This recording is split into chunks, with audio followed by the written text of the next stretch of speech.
Okay, cool. So we're recording now. Can you see us okay, Bryce? Looks good. All right, we're going to get right into it.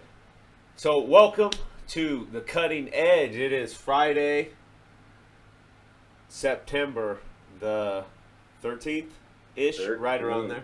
There we go. That's where we're recording this. And today I have a really special guest, a guy I've known for a long time, Korey Van Wyk, and he's been a part of Elite Edge. We've known him. He's got a lot of stuff. He's a really, really smart guy. One of the smartest guys that I've worked with. And so, Korey, why don't you tell everybody just a little bit about your background and where you started, and take us through the Korey Van Wyk story in the 5 to 10 minute version, or however long it takes. Okay, there you go. That's well, first of all, thanks for having me on. It's awesome to do this. For sure, man. And I Appreciate think that's the first time anyone's ever said I was one of the smartest people they've worked with. So wow, I appreciate it. You're welcome. Yeah, so I guess really briefly, my training career really started in high school, training for athletics. That just kind of ignited the passion and interest in training in general. Did strength and conditioning in college, both as an academic program and as a student coach. So I got some really good experience there during college, and then got my master's degree in nutrition. So that also kind of added that layer into things. So I got strength conditioning, nutrition, and then where me and you started kind of getting connected was, I think, is 2014. That kind of first half. I was actually going to Iowa State at the time, and while I was doing that, I needed a second job, so I got a second job working at Elite. And that's where we connected and got to know each other. Yep. And then I was there for about 6 months, I think. From there, I got a job at Northwestern College in Orange City, Iowa, and my role here is, one part, I'm a professor of exercise science, and then my other part is I'm a strength conditioning coach for a number of our athletic teams. So I coach football, wrestling, the soccer teams, cheer, and dance. I do all the strength conditioning for them, and then I teach about 3 to 4 classes in the exercise science department per semester. Wow. So you're working with people that want to become personal trainers and kind of following your footsteps. Yep, absolutely. So, yeah, and we the have athletes. Part of the classes I teach is we have a strength and conditioning major. So anyone who wants to either be a classical strength coach, like working with athletes, or if you just want to be more on the personal and training side, anyone who's interested in that, they can get a formal education here. So it's not just, you might have some tangentially related topics in a ex-phys class. You'll get the ex-phys class, but then here you'll get a specific, how do you teach exercise technique? How do you program for athletes and different types of clients? How do you coach on the floor, based off of the athletes that you've got? Like, all that's specifically covered here in class. And then part of all those programs is they have to be with myself and our other strength coach on the floor for at least 2 to 3 years during their time here.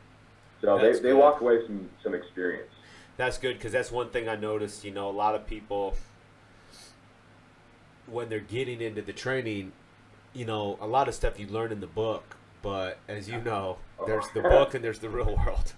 And you're dealing with people too, which is one of the biggest things about, being a good coach, whether it's football, a guitar, fitness, jiu-jitsu. It's you're dealing with people, and a lot of that is behavior change, right? Yeah, absolutely. You hit it on the nail on the head. Like, you can learn, we can use the National Strength and Conditioning Association textbook to learn programming. We can have everything set up, perfect exercise progression, perfect percentages, perfect everything on paper. But then once you start to work with people who are inherently a little unpredictable, that might not work. Right? Yes, absolutely. So, yeah, you absolutely hit the nail on the head there. So let's, so you're working with training up the next generation of trainers and getting these guys ready. And also you're working with the athletes there. You said wrestling, football, baseball. Yep, soccer teams, cheer and dance. Right Yep. on. Well, I want That's a to. wide variety. Yeah, you're doing a lot of stuff, and you're probably one of the guys that are one of the people that I know that does the most research on stuff. I remember when, we were working together. You always you were always looking into new training methods, new nutrition stuff, always trying to better yourself, always trying to add that next education, Oh yeah. nutrition certifications, going to seminars, reading books, just educating yourself. And that's what not a lot of people want to take that time because it can be arduous and not very exciting sometimes. But so with that in mind, I thought it would be cool if you could kind of tell us maybe on some of the training stuff you're doing with the athletes and some of the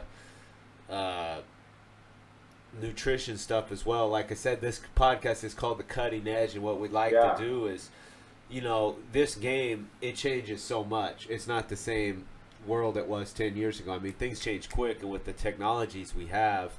So, if tell us what you've been looking into and studying and learning and teaching people and stuff Yeah. like that. I'll tell you what, from a training perspective, it's kind of been this, there's ebbs and flows where as a coach, you start in like one area that maybe you were really attracted to, or there's an area that you learned a lot about early on, and then you kind of get away from it for a while, and then you come back to it and you're like, why did I ever get stopped doing that stuff? Right. So I'm a little bit in that cycle. Yeah. And what that's related to is my kind of big area of research currently is the learning of new skills. Okay, so a lot of what I do, and I get a lot of different different training ages. So I'm at a small college. Most of think of it as a Division III type college, and I get some athletes who have trained for 4 years in high school, like very, very hard, and then I get some athletes who have never even stepped foot in a weight room, Wow. all on the same team. And I've got to take them and teach them a ton of different techniques, whether that's weight room based with barbells, dumbbells, kettlebells, TRXs, all that stuff. Also plyometrics, speed and agility, like all the things that go into what you need to do as an athlete. Uh-huh. So my kind of area has been, okay, how can I most effectively teach and then have them learn new skills? Right. So so what that all culminates is this topic of skill acquisition. And now most of that has been on the speed agility side for me. So for maybe your clientele and listenership, that might not apply as much. So we can get into it if you want to. Yeah. Here's where it's come in the weight room, or in more like that could be used in a boot camp or personal training. I've really, really liked and become a fan of the use of tempo. So either slowing the movement down, like in general, like as a whole. So you're going to take, if you're doing a squat, 5 seconds on the way down, 5 seconds on the way up, or something like that. Or some people just do the 5 seconds on the way down, normal on the way up. Another way you can do it is to add pauses. Mm-hmm. So if we're trying to teach a squat or someone's trying to learn a squat, pause for 3 seconds right after you start, pause for 3 seconds in the middle, pause for three seconds at the bottom, stand up. Yeah, dude, It's funny you say that because I literally today, I was thinking about shooting a video about this. Because that's all I've been doing for like the past 3 years. Because I had a bunch of injuries and stuff, and like my body, I broke my kneecap, I tore my quad, I've had like 4 ankle surgeries. Like there's no cartilage left in my ankle. So, it's like the Poliquin principles, right? Yeah, right. And I still follow. It's funny because that's so old. Like you said, everything comes back around. But that's what I've been doing, man. 5 seconds down, pause, 1 to 0 to 2 to 3, and then 5 seconds, and even doing 10-second stuff with like the small joint movements, and it's that's what you see a lot of guys get hurt too. They come in and they want to jerk around a bunch of weight, but they don't know how to control it. And it's like, dude, I learned that from one of my old mentors, Sam Bakhtiar, who was he won bodybuilding titles in every single weight class. The dude's 50-ish. I don't want to say he's like older than he is, but he's like 50, and he's got like a 14 pack, and he's just ripped to the gills, and he's never had an injury ever. Mm-hmm. And he said that's his secret. He Yeah. looks, I mean, dude, he's a yoked guy, but he just, everything's slow and controlled. And no, that's So like where that kind of fits for my athletes is, if you make someone take the time, and it's just part of the program. Like you are going to lower this weight in 5 seconds, or you're going to hold it in a certain position for 3 seconds. It just gives people time to figure out what's going on with their body. Yeah, that's the other thing too. When you do that, you feel the muscle-mind connection. Yeah. As people say, you really like, because when you're jerking it around, you're like, well, was my right arm way higher than my left, and my bounce? It's going so fast. It's like, you know, you don't really have time. You're so right. You actually can like, okay, all right, I feel my right shoulder's a little out of place. It's not in balance.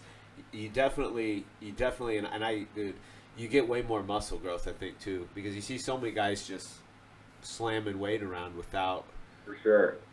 Yeah, like if I have an athlete who does what you just described, they on the descent of the bench press, they got one arm diving versus the other, the speed's off, or even on the press up. Well, if we slow that down 5 seconds, now they can self-correct a little bit. Yeah. It gives them time to make those adjustments. And so even for the older guys, the guys that just want to come in and just go, slows them down, gets them to think about what they're doing, and then it's going to improve their technique and long-term saves their body.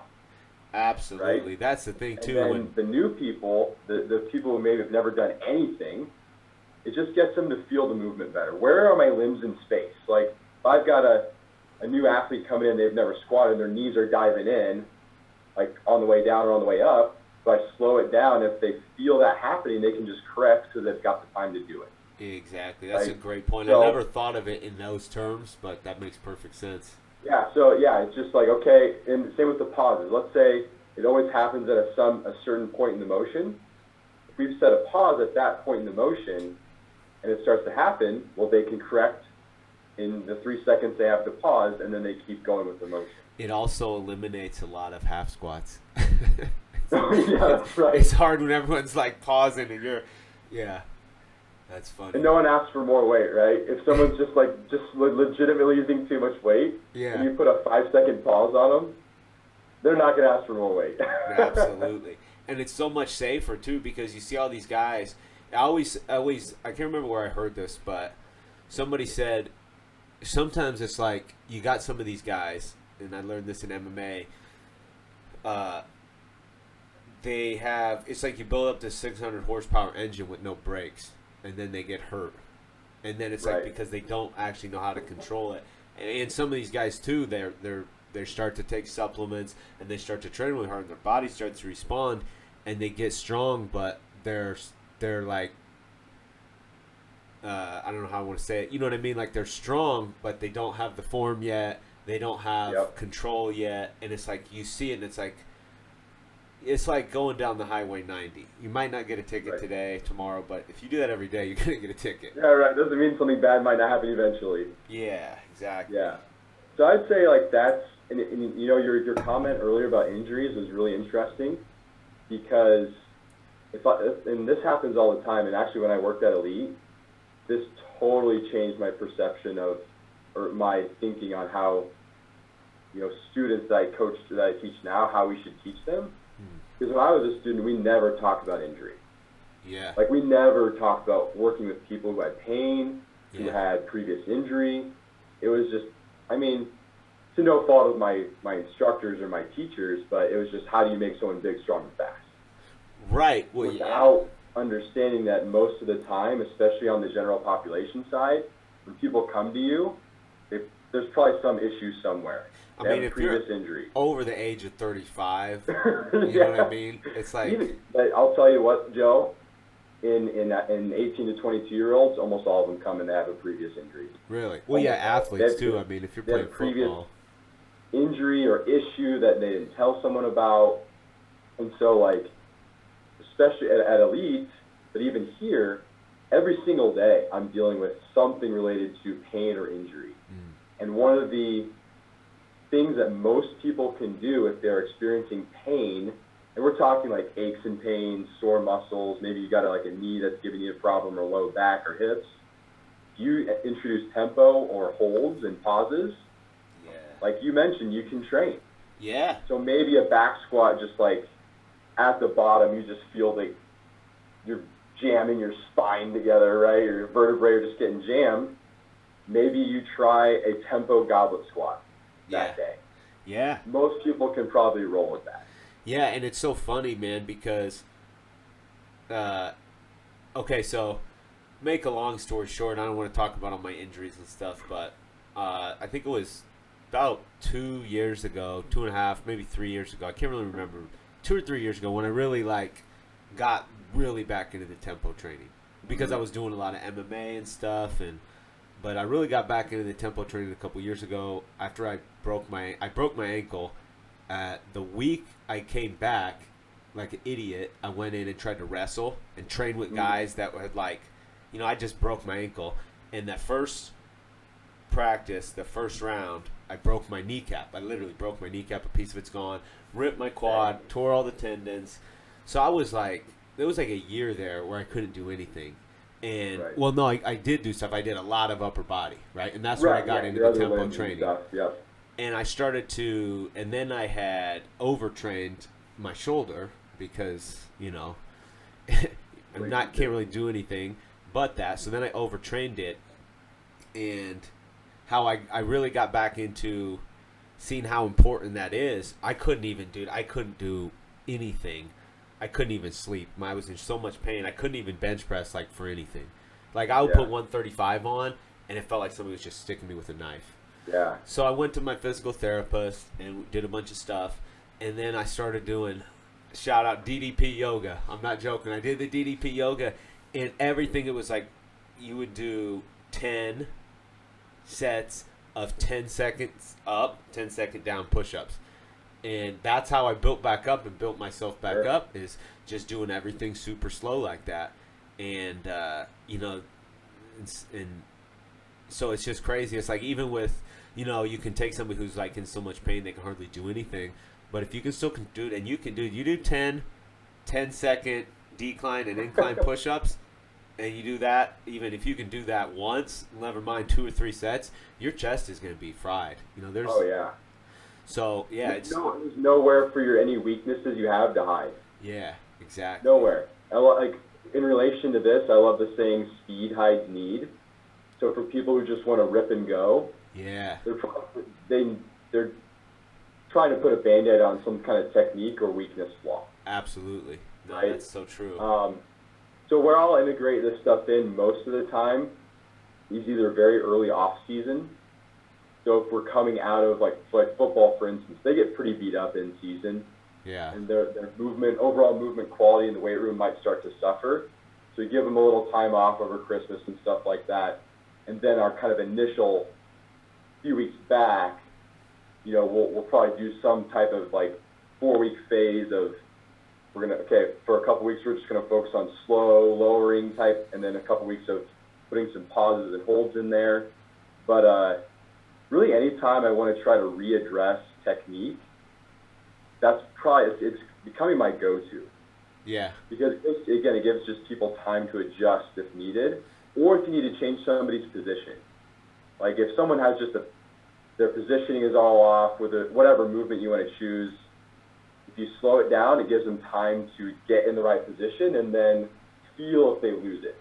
Right. Like think about someone who if we're working on them, just maintaining a rigid back like an RDL, you slow the RDL down and they start to flex, well, they'll feel that, they can correct, and then keep going.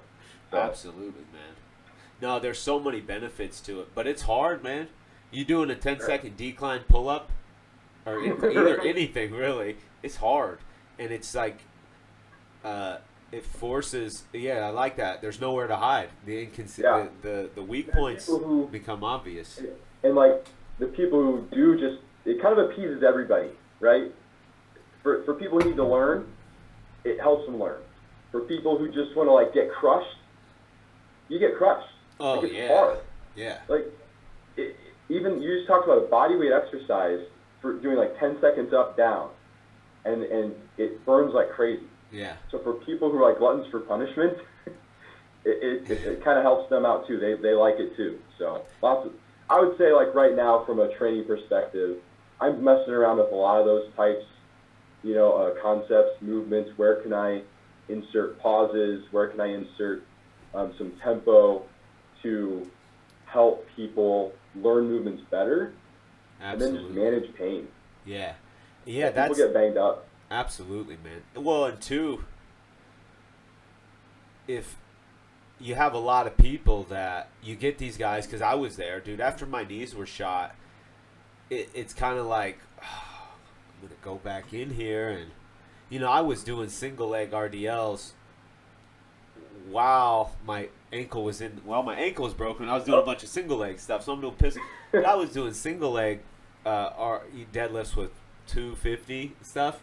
Then you go back in and, you can't hardly. So it's kind of like, there's a lot of guys, I guess, I'm kind of rambling, but I guess a lot of people think they're embarrassed because they can't go back if they get injured. They can't do what they used to do, so they do nothing. And it's like, that's the worst possible thing you could do. That gets you on the cycle of start something, maybe have a reoccurrence, take time off. Yeah.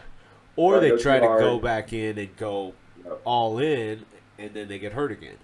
And then you have that injury that just is a reoccurring thing. So, yeah, it's super important, too, and it kind of eliminates all the – because let's be honest, I'm sure it's even more obvious with working with college kids. It becomes to see who – it's a ego contest with the weights. Oh, yeah. Yep. And that's how people get hurt. Yep. Absolutely. And this kind of, it's like, look, we're all going to grab – and, dude, I'm telling you, man, if you do, like, some flies – with some, even 30, 35 pounds, but you're doing a 10, 12-second decline at 12 seconds, you're going to get, because that's another thing too, man, I quit doing flies for years because they hurt my shoulders, but now I do them every week, but I just do them slow with controlled weight after I'm already burnt myself out on my upper body, and then we do some flies afterwards.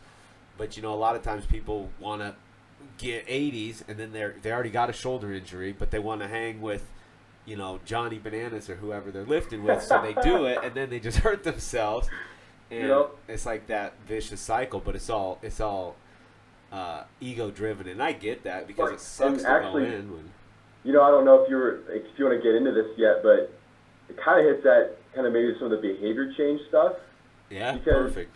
It's ego, but it's tied to emotion, like their lack of want to change what they used to do. Yeah. They have an emotional response to either not being able to do it anymore, or the fact that, like, since their social environment is set up in a way that other people are doing where they want to be. Oh, yeah. Logically they know, I probably shouldn't do this. Yes. But emotionally they're like, I don't care. I feel better if I can hang with people. Yeah. Nobody wants to be the outcast. I mean, like I said, I've even been in there, and you also don't want to, you feel it's stupid because most people don't even pay attention to what you're doing unless you're doing something crazy, and you're going to end up on one of those YouTube videos of gym memes or whatever. But most people aren't.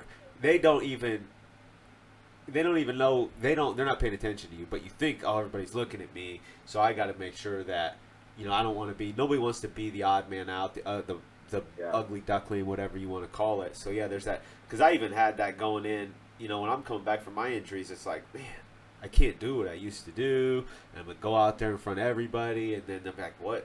Why is he so weak? But it's like, you just got to get over that, because that's the thing. If you focus too much, because we all know we've been there. You've probably been there and done it and everything else.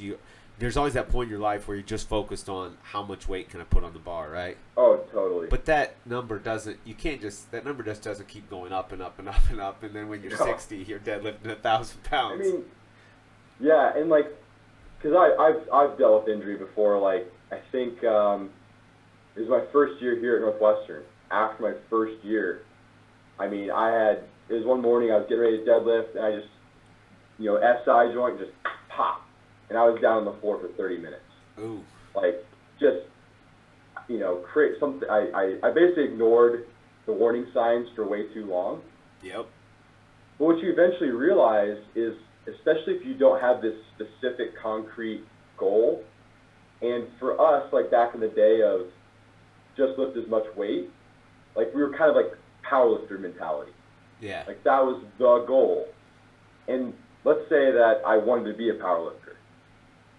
Eventually, I have to squat, bench, and deadlift. Like I don't have an option. If I want to be a competitive powerlifter, I do not have the option. But if you're not that, and this is where I think a lot of people who train, but they're not like in a strength sport, they're not powerlifters, they're not Olympic weightlifters, they get to this point where they understand there's way more than one way to skin a cat. And you can be big, strong, lean, and powerful doing a lot of different things. Absolutely. And for stubborn people like me, it took me a lot longer to realize than I would have liked to admit. Now, you still I like this back squat or whatever movement you struggle with that maybe was the incident. For me, it was squat and deadlift that eventually were the issues. So I just for a while had to get over the fact that I didn't have to squat and deadlift bilaterally all the time like maybe I'd done in the past. So let me ask you this. I couldn't still train hard. What was that? No, I mean that's what I tell people all the time. I'm like, dude, if I can be in a cast and still be working out, there's always something you can do. Your legs hurt, do your upper body. But, man, what did you just say? I had something and then I forgot it. You like jogged my memory about something that I wanted to say. It's like as people go through their training career and as they that's what it was. Experience with that. You said you just realize there's way more roads that lead to Rome. Oh, absolutely, like man. You don't have to use the single road. Yeah, that exactly, man. I always tell people, look, I can't even do a lot of the stuff that's in our workouts, but I still go and do them, and I just do. You just call it audible, Yeah. And so that was, I was going to ask you, do you, working with athletes, do a lot of single leg stuff? Because you had said all the time. So with your training, with your injuries, did you switch to doing a lot of single leg stuff when you were injured on those type of movements? Or was it actually, like that tends to be a natural fit for most people who are injured. So like, or maybe they're just dealing with some just pain or whatever it is. But it's good too, like you said. People tend to tolerate single leg or unilateral stuff better. Well, and too, what thing I've noticed because I have my right knee is all jacked up. It's still swollen to this day, and the surgery was like 3 years ago. And my left ankle is all jacked up, so that creates some wonkiness, especially if you're trying to do a squat or a deadlift or something that requires both. So I've pretty much just gone everything, single leg, everything. Yeah. And it hurts way less. Yeah, I don't even know. And like you said, you have that better muscle-mind connection, too. When you can do it one at a time, you really... And there was Mike... Who's the guy? The famous... Mike Boyle? Mike Boyle. He's big on single leg stuff. Yeah. He says he trains all his athletes. They just do everything single leg. Yep. Yeah. Does. He's done away with bilateral squatting for... It's been a long time. So, yeah, he... And my friends at Elon University, they're the same way. They are the only bilateral thing they do is hex deadlift. Yeah. With all their athletes. And that's another thing too. They will run barbell split squat, and they treat it like a squat. They train it just as heavy. They train it just as much as a bilateral back squat. Because it's like if you look at sport. Okay, I guess unless you're on the line.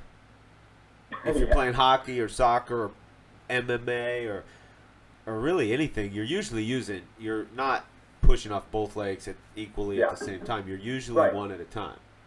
Yeah, the vast majority of the time you're on a single leg. Yeah, so it just makes sense. So I haven't done away with all the bilateral stuff, but I'm just not as married to it as I used to be. Well, that's the thing, too. When you're younger, it's like with anything. Like when you're younger, I like country music. I can't listen to nothing else. I'm punk rock. You know what I mean? Like when you're in high school, that's how I was anyways. But then you get older and you're like, you know what? There's lots of different rivers, streams, lakes, ponds. They're all water, right? You know, Exactly. you're not married to one thing. No, it's so important, I think, because, dude, I hear it every day with people. I got hurt, so I just need to quit. It's like, no. When old people quit moving around, that's when they fall down, die, and get hurt. Like, when you, Right. what do they call that? Atrophy?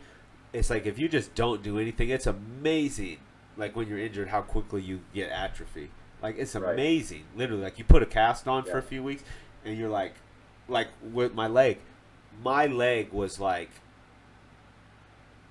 literally, like, shrunk by, like, 50%. That's how it appeared, you know? I had lost so much muscle in just a short amount of time from doing nothing with it. Oh, yeah, no doubt.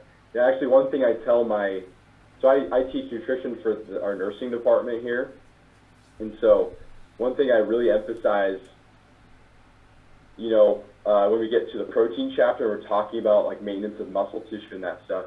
Like, I really try to hammer home with them that one of the most overlooked aspects of healthy aging is maintenance of muscle strength and power.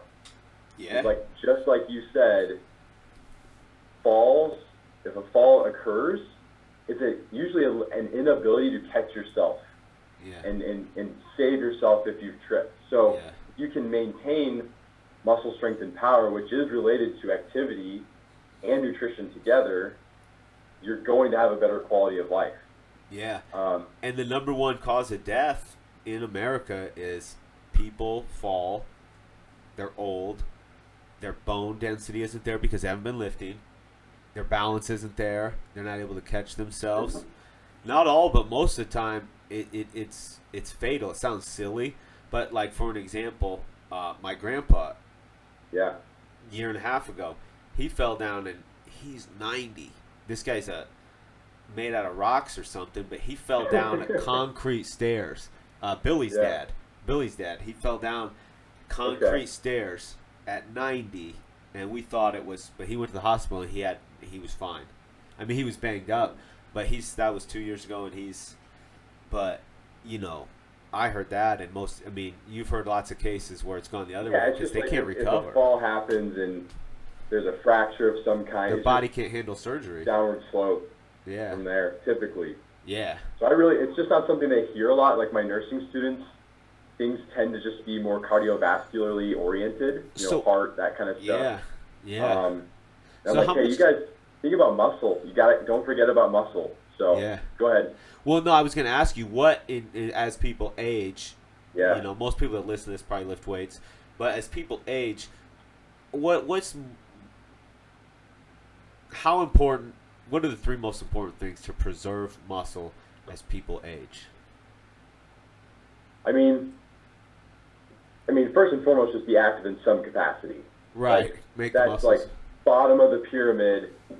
Don't stop being active. Yeah. I mean, the next rung would be just find a way to resistance train.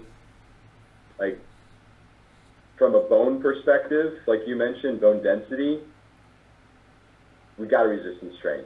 Like you have to be able to handle an external load and move an external load in some way, shape, or form to get those benefits.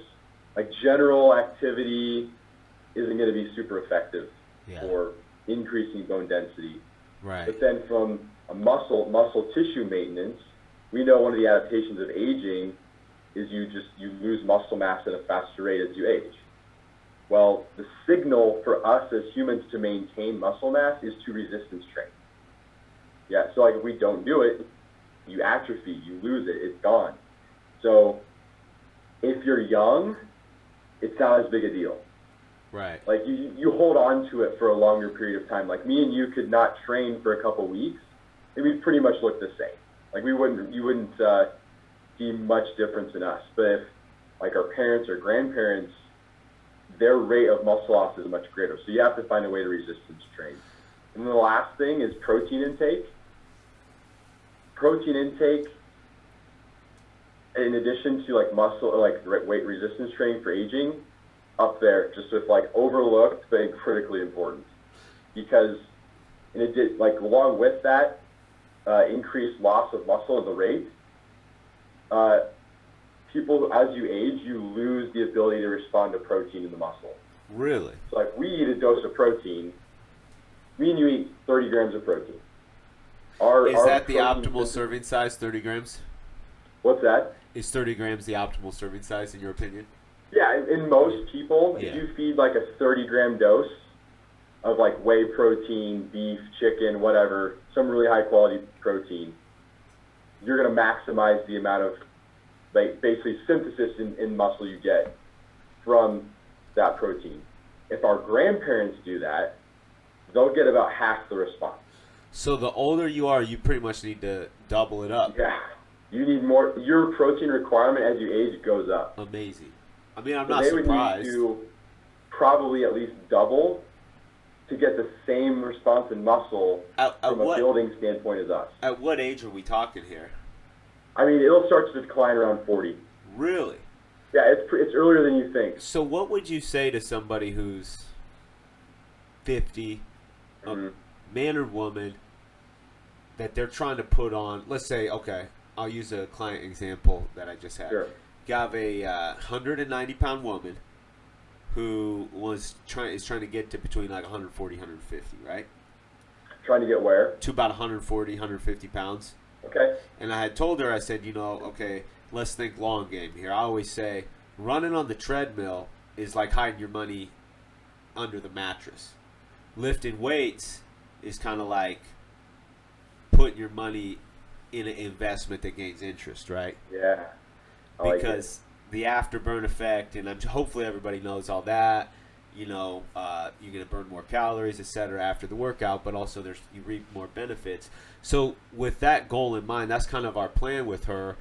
How much protein should she be taking? Because she is trying to not like just lose weight to get to 140. She's trying to do it the right way with gaining good muscle and cutting away the fat. Like, how much protein should she be eating? Yeah, that's actually an interesting question, because for people who are losing weight, protein might be more critical than if you're trying to just put on a ton of mass. Really? Yeah, because similar to like the aging example, where you need extra protein to maintain what you have, because people losing weight are going to be consuming fewer calories than what they're burning to lose weight. Right. You need to keep eating high amounts of protein, or keep protein elevated, to maintain the muscle tissue that you've got. It's funny because in our 6-week challenge, we have people do a lot of protein. There are 3 meals. So we've actually changed that diet since you were here. Now what it is, we just optimized it, right? With everything, you continually optimize. So now, can I ask what's it look like? What do you have protein level set at? It's about 1 to 2 grams per pound of body fat, right? Or not body fat, but per pound of body weight. And then we do 3 meals a day, and the meals consist of rice or sweet potatoes, chicken, fish, or an eye of round, or turkey, lean meat, and then a serving of vegetables, right? Yeah. So 3 of those a day, and then 3 protein shakes, and then we tell them, if you're still hungry, you can eat more chicken, eat more protein shake, eat more whatever. But so basically 3 squares, 3 protein shakes. So that's about 180, about 150 to 200. I mean, that's sure. And then obviously, we have outliers. There's guys that, that are 300 pounds or whatever. So we scale it up or down from there. I mean, if you're at the 1 gram per pound of body weight, that's enough. Typically, for a person that's like maybe 50 or whatever. Say that again. We're speaking of it for that 50, that lady that's 50 trying to get down to. Yeah. I mean, actually, the general recommendation, and forgive me for like throwing numbers out there, and I won't convert it in my head, but the recommendation right now from kind of like the leading researchers on protein for general health is about 1.6 grams per kilogram of body weight. And so basically, like, think about it as like 2 pounds is a kilogram. And so that's double what you're going to hear from, like, governing bodies. Really? So you're saying, and, you know, I'm no professor like you. So a kilogram, you said a kilogram? Yeah. A kilogram is about 2 pounds. And they said it was what? Can you give me that formula again? Yeah, sorry. This is coming from, like, some of the people who are researching aging and protein intake. They want it to be pushed up to 1.6 grams per kilogram. So what would that be on, like, let's say a 200-pound person? It'd be about 0.8. Sorry, it'd be about 0.8 grams per pound. Oh, it's almost 1 to 1. Let's just say 1, right? Yeah. That's where that kind of comes from. Okay. That'll probably be plenty for most people. But if you go above that, there's no indication that that's harmful in any way. Right. Yeah. So, well, and the thing is, too, it's like you can eat Lay's potato chips till the cows come home, and you keep doing it. But if you eat like you start putting a bunch of New York strip in your mouth or whatever, chicken breast, you're gonna get full. Yeah. Eventually, you're gonna be like, okay, I'm done. I'm tapping out. Yeah. And that's actually, you know, it's funny you say that because it's such a hard thing. Even though we say it probably every single podcast, we say it every day. A lot of people don't eat enough. You know, like you're saying, you're trying to lose weight, but you're getting 60 grams of protein a day. And the crazy thing is, for a lot of people, that 60 grams is probably an increase from what they have been getting. Not all, but crazy. A lot of people. It's just funny how even now that I'm in the world of athletics, we still deal with the same issues. I still deal with people not eating enough all the time. Yeah. It's so hard. Like, I saw some comments today in one of our Facebook groups, and a guy was saying, I don't know how, and this is a big guy, and this is not trying to pick on anybody or anything, but it's like one of those things where it's like, it's counterintuitive. It's very counterintuitive. It doesn't feel right. But it's like, how can I lose weight on 2,100 calories? And it's like, well, that's actually not a lot of food. You know, like Matt Morton. Not very much food. Yeah, it's not even that much food at all. You know, that's like Matt Morton last week he was on here. He said he eats 5,000 to 6,000 calories a day and has 3% body fat. Oh, you know what I mean, he's an outlier, obviously, but well, he's also extremely active. Like, right. And what it comes back to, Joe, when people kind of have that reaction to that, you're telling them to eat 2,500 calories, 2,100 calories, whatever. It comes back to the fact that most people have zero idea what they're currently eating. Well, it's funny, when I was fighting, I was walking around about 175 pounds, competing at 155. And the nutritionist I was working with for a while, when we're trying to severely restrict, I mean, I'm not talking about like cutting weight, because cutting weight is different than losing weight, right? Yeah, sure. Yep. So when we're preparing to cut weight, we would drop it down to like the last week, like 1,500 calories. And I would lose half a pound a day at that. So, but 2,500 was like super restrictive. You know what I mean? And I was 170 pounds. And that was like, that's super restrictive. So, yeah, it's just hard for people. They're not used to seeing that number. Yeah. So, like, when I give nutrition talks to my teams, and I can share this with you if you want, but, like, when I give nutrition talks to my teams, I always put up this table of, based on your goal, whether it's weight loss, maintenance, or gain, how many calories should you eat? And then I also have a training day, non-training day, and super intense day, like camp, like football camp. And it's all based off of their body weight. And I tell them all to get their phones out, calculate how many calories you need on a training day.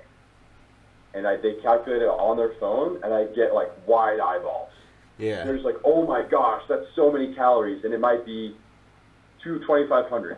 They just have never seen the number before. Right. They don't know, especially people who may need to lose weight, they don't really know where they're at currently most of the time.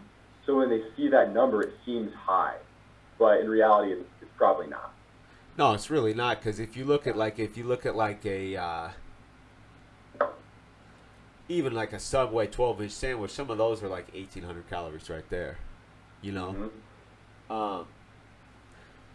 So, but to circle back around, actually, you know, we're talking about protein and stuff, and so what are some of the new supplements that you've been hearing about or researching about, or is that stuff you've been looking into?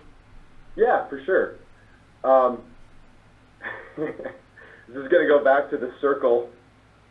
It's all going to circle back. So the funny thing is, probably the supplement that I've seen the most coming out about recently is creatine. That's so funny because literally, I always tell everybody this. It's funny, people still say, I mean, there was like this weird, like, it's like the satanic panic in the 80s, right? Where everybody thought Ozzy Osbourne was like the devil or whatever, and they overreacted. It's like that was like creatine. Everyone thought it was like steroids and it wasn't safe for people. And because I remember back in the day, me and you had talked about this, and you were having my wife take 25 grams a day of creatine, right? Yeah. Which is like, you know, when I was really hitting the creatine hard, I was 30 to 50 grams a day. But people go, oh my God, 6 grams, this is steroids. But it's like, or they think it's just a total phony baloney thing.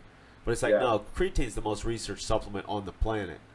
Right. It is. Like, creatine and caffeine are kind of like 1A, 1B for how much research there is on it. Right. But the interesting thing about creatine, man, is like the more and more stuff that is coming out about it, because people are kind of moving on from the sports performance aspect of it, because we just know, right. We know that it works. At this point, it's not a discussion. Yeah, it's like why we don't need another study on the already hundreds of studies of creatine and athletic performance. Right, exactly. People are starting to research this as a health nutrient. No, see, that's it. That's news. Oh yeah, it's well. Think about, we just talked about muscle earlier, right? Uh-huh. Well, creatine helps maintain muscle mass, so that's good for aging. Right. But now a lot of it's coming out about its role and benefit with like brain health and cognition throughout life. Really? So like Alzheimer's type situations, or? Say that again. Are you talking about like even like, because I know they've done research on fish oils, where they're using it with Alzheimer's patients in hospitals and stuff. Have you heard about that? Things like that, or actually more what I've seen has been more related to like head trauma. Oh, like CTE and stuff? Like and concussions, like traumatic brain injury. Right. So think about football fighters, boxers, that population. Wow. It's coming out that can, to a degree, help prevent, but also speed recovery from. Really? CTE. Yeah, or sorry, not CTE, concussions and traumatic brain injuries. So what's the difference between CTE and that? Well, I'm not super familiar with CTE. Me either. I just listen to, MMA and stuff, and it's become a big topic in MMA because now you're starting to see these guys that are now 50-year-olds that were fighters, and they're kind of, So, I mean, there's not been enough done, but, like, there's enough out on creatine right now and its protection against things like concussions that it's not going to hurt you by any means. Oh, absolutely. So, absolutely. From a career longevity standpoint and health, I'm kind of to the point now where I'll recommend, and if any athlete has not tried creatine and they ask my opinion on it, I'll say, yeah, try it. Well, that's awesome, man. Yeah, because, it's so crazy. Like, I don't even know where it got this big, bad reputation from. But I even remember when I was in high school, it was like, you can't take creatine until you're 18 years old. So where that came from was some really early anecdotal, like, case study research on, like, wrestlers who would exercise extreme weight cutting, in like really, really hot environments and like have really adverse effects. Oh, well, you're gonna have all of a just sudden happen to be taking creatine. right. So It's, then, like, oh, it must have been the creatine, not the 95-degree wrestling room 3-hour workout while in sweats. Or, well, you know, I don't haven't know if had that was a water specific since yesterday. situation, but that's where that came from. Yeah, that makes sense. And Joe, it's like, just like you kind of mentioned, it's a misunderstanding of what it is. It's not a steroid. Yeah. It's not hormonal in any way. It's just a nutrient. Like, all of us have creatine in our muscle naturally occurring. Yeah, it's crazy. It's like I still get emails from people that say, somebody emailed me a few weeks ago and said, you need to quit with the propaganda about supplements. And I was like, well, that's just a lack of knowledge. You know what I mean? Because it's like we always say, it's not, they say knowledge is power, but all this knowledge is out there. People just don't choose to educate themselves on it. Right. I mean, I kind of get where like they're just like anti-supplement basically. Yeah, something like that. I mean, I don't really know because Okay. I shouldn't say it was an email. It was a comment on a survey or something. But it's like, Yeah. you know, I there's definitely some phony supplements out there. Oh, You no know. doubt. Yeah. I mean, but there's also phony, just like everything. Everything. There's phony everything. Absolutely. Well, hey, man, we are unfortunately getting out of time, but I want to do like a part 2 with this because I like feel Yeah, like that'd we're be just awesome. scratching the I'm surface. down for it. Well, let's do this, man. We'll get together after we get off the air here and you know, figure out another time. But this has been, for me, I mean, I'm learning some stuff. This is great, man. This was a lot of fun, and I hate to just cut it out so short right now, but I'm hearing we have got to get off the air here. But anyways, let's get it. Let's get. I'll get with you after this. Let's set something up for next week or whatever, because this was very, very good, very great to hear all this stuff and just catch up with you and tell everybody you know, where they can find you, how they can find you on Instagram or your YouTube channels or whatever. For sure. Yeah, Twitter, Instagram, Facebook. If you just search my name, Korey with a K, Korey, Van Wyk, Vanwyk. If you just search that on all those platforms, you'll find me. If you want to email me, just corey.vanwyk@gmail.com. And so, if yeah, you wanted to reach out on anything. Could we get that, if people want to email, can we send them that template that you had talked about or the chart you said you made for how much calories you should eat? Yeah, like anything people want from me on the nutrition side, and I can even email it to you, Joe. Okay. And if you want to share that, it's all. Man, that'd be I'm willing great. to share anything. Yeah, that would be great, man. No, this has been great, man. It's been very educational, and thank you for, you know, taking the time. I know you're a busy guy, professor. And no, I appreciate it, man. It's very insightful too. So I know if I learned some stuff, I know some other people did as well. So appreciate it, man. And let's try to do part 2 maybe next week. Okay, sounds good, Joe. Awesome, man. Well, I'll talk to you soon. And thanks everybody for checking it out. And that's Korey Van Wyk with a K. Check him out on Instagram. He's posting stuff about all the people you're training. I'm sure you're dropping knowledge bombs on there, Yep. blowing Absolutely. people's minds. Spreading the good news, fighting the good fight. There we go. Awesome, man. Well, thanks everybody for tuning in, and we'll see you next week, hopefully, with Korey back here. All right, thanks, All right. brother. Hey, are you off?